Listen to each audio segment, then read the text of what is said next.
میں روتی تھی ہر چھوٹی بات پر، ہر ایموشنل سین پہ۔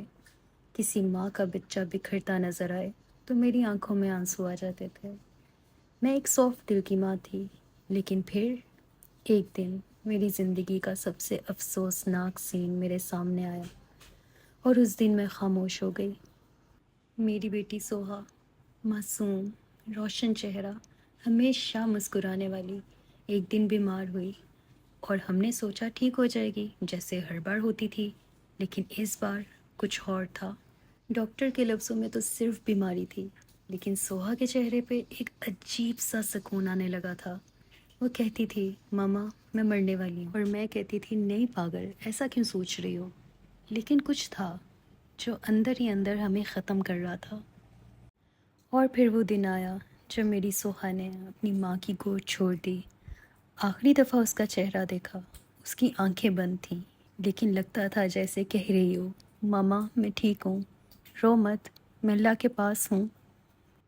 لوگ کہتے رہے تم رو کیوں نہیں رہی، لیکن مجھے خود نہیں سمجھ آیا، نہ چیخ نکلی نہ آنسو، صرف خاموشی تھی۔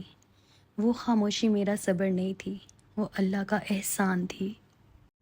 مجھ جیسی کمزور دل والی ماں کے اندر اللہ نے ایک روحانی طاقت بھر دی تھی، جو مجھے اس وقت سنبھال گئی جب میری دنیا ٹوٹ چکی تھی۔ سوہا نے مجھے پہلی بار ماں ہونے کا احساس دلایا، اور جاتے جاتے عمر بھر کا صبر سکھا گئی۔ جب سوہا کو غسل دیا جا رہا تھا، میری ایک رشتہ دار، انہوں نے سوہا کے چہرے پہ ایک مسکراہٹ دیکھی۔ میں نہیں دیکھ پائی، شاید میری آنکھوں میں آنسو نہیں، ایک پوری زندگی رک گئی تھی، لیکن اللہ نے وہ مسکراہٹ کسی ایسے کو دکھائی جو اللہ کا نور پہچان سکے۔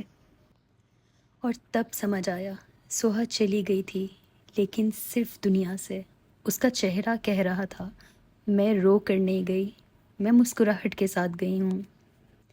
آج بھی جب تنہا ہوتی ہوں تو سوہا کی مسکراہٹ، اس کا ساتھ، اس کی باتیں، سب دل کے اندر محسوس کرتی ہوں، لیکن روتی نہیں، بس دل سے دعا نکلتی ہے کہ یا اللہ اسے روشنی میں رکھنا، جہاں اس سے میں دوبارہ مل سکوں، اس نہ ختم ہونے والی دنیا میں۔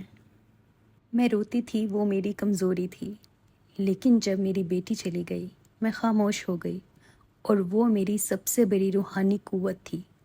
یہ کہانی صرف میری نہیں، ہر اس ماں کی ہے جو اللہ کے صبر کو پہچان لیتی ہے۔ بس میں اللہ کی رضا میں راضی ہوں، وہ مجھ سے راضی ہو جائے۔